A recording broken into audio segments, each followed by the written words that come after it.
Welcome to State of the State, the monthly roundup of policy and research for the state of Michigan, brought to you by the Institute of Public Policy and Social Research at Michigan State University and our friends here at WKAR Studios. I'm Arnold Weinfeld, Associate Director for the Institute. I'm joined by my co-hosts, Institute Director, Dr. Matt Grossman, and MSU economist, Dr. Charlie Ballard. Well, gentlemen, we've had our national election, and I know we all have been reading and scouring and doing our own research on the takeaways. And why don't we start with you, Matt, for some of the takeaways from the November election? Well, of course, Michigan did go against Donald Trump this time, did swing towards the Democrats, but not by much, and not by as much as the polls were expecting. So we again saw a polling error in the same direction in very similar states from 2016. But of course, with a different electoral result, that was mainly driven by white voters with a college degree in the suburbs and in West Michigan and in the Traverse City area. Other than that, a lot of people voted the same way. We take a regular survey of the state's public, the State of the State survey, and a regular survey of Michigan policy insiders who work in and around state government. And we continue to find pretty big divides between elites and the public, especially on the Republican side, where the Republican base is much more culturally conservative, much more favorable towards Donald Trump. And they still have views associated with racial resentment and white identity that are quite different than the political elite. One stat that I looked up this morning from our two surveys is we asked people whether whether police officers often use too much force in carrying out their duties, which of course was another big issue in this election. And the public disagrees with that statement, 50% to 27%. So a pretty big divide on an issue that was up and center in this last election. And Charlie, what appeared to be the big issues? Certainly the economy is usually a big issue, but we overlay that with the pandemic. What are we finding as the larger issues for this election? Well, Matt, you and Matt have alluded to the coronavirus and racial issues. In my view, the bigger issue in this election was Donald Trump. And that's really often true when somebody is running for a second term as president. The election becomes, in substantial part, a referendum on, do you want this person to continue? And what we saw was that Trump once again outperformed the polls. There is a lot of speculation and a lot of study about exactly why that is, that there may be the shy Trump voter, that Trump voters are harder to find in polls. But the other thing that I think is quite interesting is that Republicans outperformed Trump. He may have outperformed the polls, but not enough to win the election. And Joe Biden's margin in the popular vote was substantially more than Hillary Clinton's margin in the popular vote 4 years ago. But the Democratic, the blue wave that some people had been thinking would happen really did not happen. Democrats actually lost seats in the House of Representatives. Susan Collins of Maine, for instance, a Republican, outpolled Donald Trump in her state by double digits. She won re-election easily. And so what I think is that what we're seeing is that the nation, and to a substantial extent, Michigan, does not reject every element of the Republican agenda. We have people who are moderate to conservative on many issues, but I think there was at least something of a rejection of the very divisive tone that Donald Trump has brought to the office. Charlie's right. Polls were off even more overall in House elections and state legislative elections and in Senate elections than they were in the presidential vote. And Donald Trump, people may not remember, but the Republicans actually won the national House vote in 2016 by 1 point. So Donald Trump actually underperformed the generic Republican margin twice in 2016 and 2020. This time, it resulted in more gains for Republicans. It looks like what happened is that the new voters that Donald Trump brought in 2016, who at the time were Trump maybe only or mostly voters who didn't necessarily vote Democrat, Republican down the line, this time did vote Republican down the line, including for state legislature. And the new Biden voters that were previous Trump voters or previous non or third party voters did not necessarily also vote Democrat in other offices. So I think that sort of pattern explains the discrepancy this time. And it is going to be troubling for Democrats moving forward if those trends continue, because 2022 is already likely to be an election where the party out of the presidency does better. And it would only take a normal presidential midterm slump of about 1/3 of the normal size for Republicans to take back over the U.S. House of Representatives. There is no question that both within the state of Michigan and nationally, Democrats are doing a lot of hand-wringing right now. They thought for sure that they would gain seats in the U.S. House. They're going to lose seats. They thought they had a great shot at taking over the Senate. That's going to probably remain in Republican control. Going to be very tough to win both seats in the Georgia runoff. In the state house here in Michigan, the same thing. They thought they had a great shot at winning back enough seats to take over the state house. And I think, Matt, that you've noted across the country, Republicans gained 160 state legislative seats. Is that correct? Well, that's true. And we had these strange patterns where, for example, in New Hampshire, the Republicans regained control of the state House and the state Senate while losing the presidential vote by nearly double digits.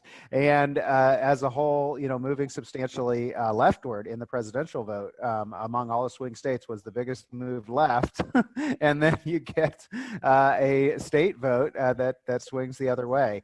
So we do have to reevaluate 2018 a little bit. It looks like people had come out to vote against Donald Trump, even though he wasn't on the ballot in 2018, and they found other ways. But that did not necessarily carry over to 2020, when you could vote against Donald Trump, but not necessarily vote for Republicans across the board. We saw some strange bedfellows in various places, which I think will force both Democrats and Republicans to reevaluate where they go on certain issues in the future. You can't find a more blue state than California. And there was a ballot initiative to bring back affirmative action in California, and it failed. It wasn't even close. And so the progressive agenda that the left party of the Democratic Party espouses, I think they're going to have trouble getting that. Even if both of the Georgia Senate runoffs go to Democrats, which is possible, if that happens, then you've got Vice President-elect Harris to break a 50-50 tie, but that is a very precarious majority, especially when you have Senator Joe Manchin of West Virginia, not only a Democrat, but he's not going to go far down the line for a stridently progressive agenda. Meanwhile, Florida, which voted for Trump, despite polls to the opposite, Florida has passed a ballot initiative to substantially increase the minimum wage, which doesn't sound like traditional Republican orthodoxy. So I think when you put those things together with the ongoing demographic shifts, we've got real questions that I don't think we yet know the answers to about what will the Republican Party be post-Trump, if it ever gets to be post-Trump, and where will the Democrats go? I think the progressive wing of the Democratic Party and the moderate wing have got some difficult conversations going forward. Yeah, California also voted for the Uber position on the employment law. They voted against a potential increase in commercial property taxes,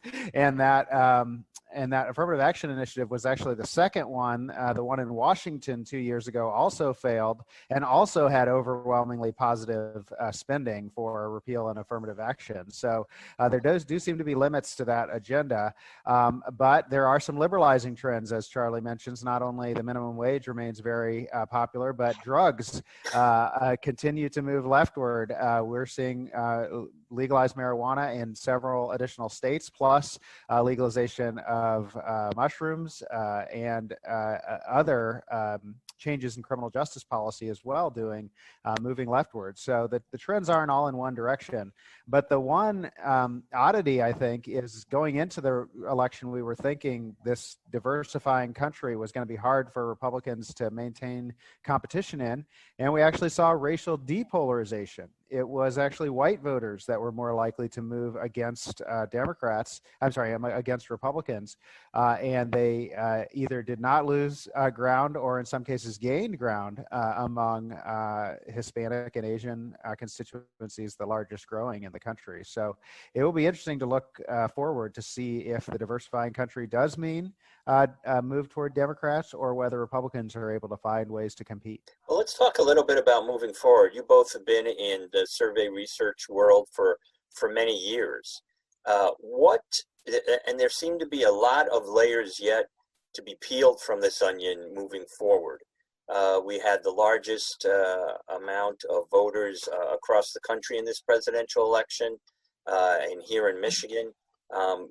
You both have talked about, and we've noted the nuances really in the voting patterns. What do you think this holds for survey research? What's the importance of survey research to the American public and the parties understanding where people are headed?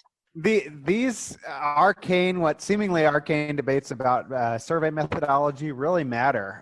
If it's the case that there were people who said they were voting for third party but actually voted for Trump, that's one thing. If we got the turnout wrong, that's one thing. But if we have systematically been underestimating support among Republican voters for the last year, that matters for everything else. It matters for our estimates of how many people are following COVID restrictions. It matters for the approval of the governor. All of those things, if the problem is a sampling bias, which it very well could be, and some people being less likely to respond to polls, then it matters for all of our other estimates, even the unemployment rate. Everything depends on getting a good sample of the public when we're making these determinations. It's a real challenge, and the inaccurate polls, in my view, can sometimes actually change the outcome of an election. One of the things that we're proud of here at the Institute for Public Policy and Social Research is that our State of the State survey 4 years ago in the Michigan Democratic presidential primary, we saw that it was going to be very close to a dead heat between Hillary Clinton and Bernie Sanders. There were some other polls that were widely publicized that showed Clinton leading by 15 or 20 points. I personally have heard from several people whom I know who said that in that primary, they decided to switch over into the Republican primary and vote for John Kasich because Hillary Clinton didn't need their vote. So that if enough people did that, that may actually have tipped the balance in the election. So accurate polling is important, and accurate polling is very difficult because there are a lot of people who are reluctant to respond to surveys. And one common pattern is that people while who you vote for president is obviously associated with who you vote for other offices, if you think that one side is going to win the presidency, it actually makes you a little bit more likely to vote for the other side in down ballot races. So there are a few people who don't like one party to have full control, and they tend to balance their tickets. And so there is evidence that, for example, the fact that everybody thought Hillary Clinton was going to win last time caused more down ballot Republican voting last time. And it's probable that occurred this time as well. A lot of people thought Joe Biden was going to win, and that made them a little bit more reluctant to vote for Democrats across the board. So what will survey researchers like yourselves be looking for in terms of changes moving forward? This is 4 years later since, the polls again got it wrong, and there's a lot of consternation out there, blah. I mean, what are the mechanisms? What are the strategies as moving forward? Well, one thing that I don't want to have a requiem for survey research just yet. One prominent pollster who I heard said that actually in 2018, a lot of the polls were pretty darn close. There have been two elections in which there was a notable difference, 2016 and 2020. And what do those two have in common? Donald Trump was on the ballot. It's like survey research can get it right when Donald Trump is not on the ballot, but when he is, we have real trouble in getting it right. So, I think that we'll continue to tweak our methodology, try to find what ways we can to reweight the sample, try to find what ways we can to locate certain demographics who are very reluctant to get involved in surveys. But, I'm not sure that polls are dead yet. Yeah, we shouldn't overstate it. The average error in the polls was a little bit higher than 2016, which was a little bit above average for normal in state polls, less than the average error for national polls. There have been errors. 1980 was a big error. 1996 was a big error. Sometimes it doesn't go in the same direction as all over the place as it did this time. And sometimes it doesn't change the result, so people don't care quite as much. But polling errors are not that uncommon. I'm not sure I agree completely that it's Donald Trump. The 2018 polls were also off in the same places, so the error was less, but we saw, for example, something like people don't care about, like the polls in West Virginia that had Joe Manchin winning by 30 points when he won by 3 or so. But that's the same kind of error. The white low education voters are non-college educated voters are showing up in polls as moving toward the Democrats when in fact they are, if anything, moving toward the Republicans. And that's been true now in 3 elections in a row. And so there is something off there. But the polls did get some things right. So there's a difference between what the polls got wrong and what we just ignored. So, for example, the polls did show Latino voters moving towards Republicans in the pre-election polls. And we just sort of ignored that. We just sort of said, well, that doesn't make a whole lot of sense, so maybe it won't turn out that way. But it really did. And it also showed that pattern was more pronounced in Florida in the pre-election polls. So even in Florida, the miss was actually on the low education, the non-college educated white voters, which were seen as potentially counteracting that move among Latinos. So we know we've sort of localized the problem, but that doesn't mean it's easy to solve.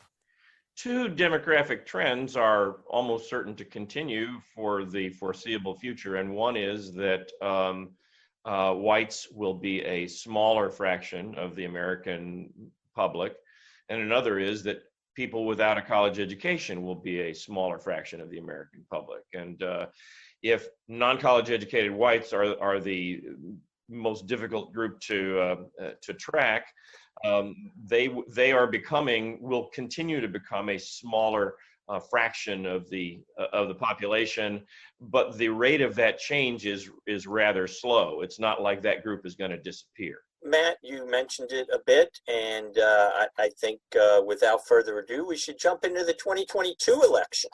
You discussed and noted the historical tendencies in midterm elections.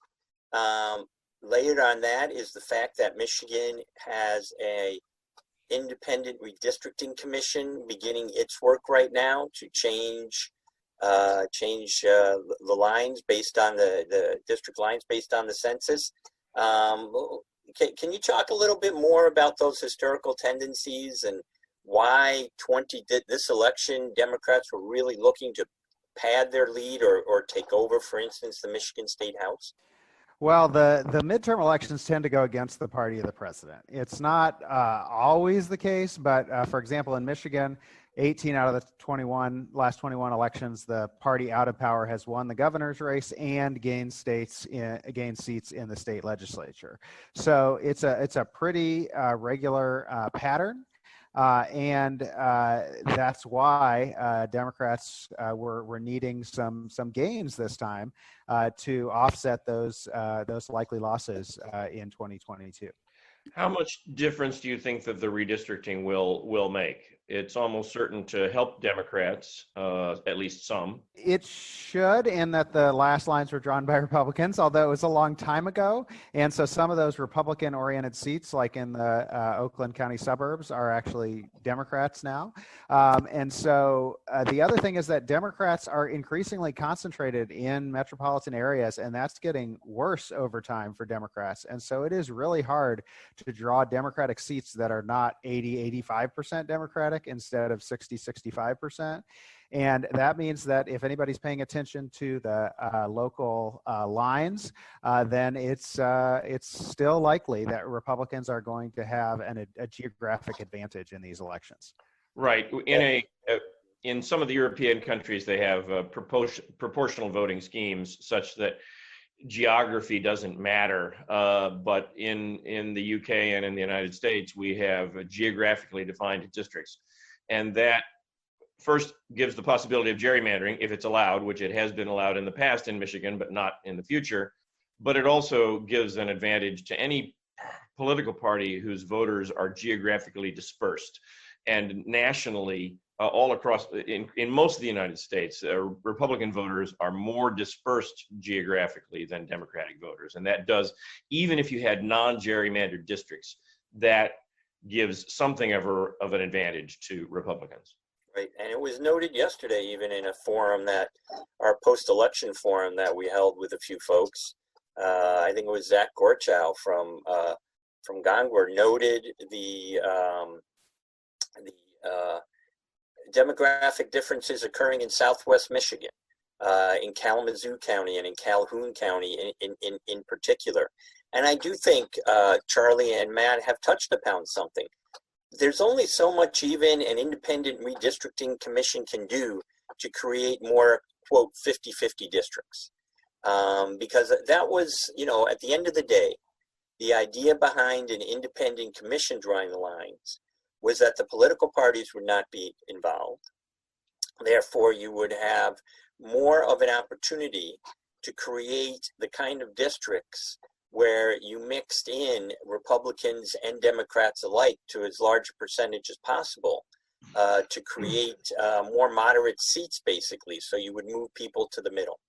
But as Matt noted, and Charlie has noted, what's happening across the country, and here in Michigan too, is that Democrats are concentrating in urban metropolitan areas, so urban and inner ring suburbs, and in this election, a bit more in the exurbs, because it's pretty clear when you look at, in Michigan, Western Wayne County and Oakland County, those suburban, Metro Detroit suburban communities, Troy, Novi, many of them that used to be solid Republican, the demographics have changed such that they now have moved into the Democratic column.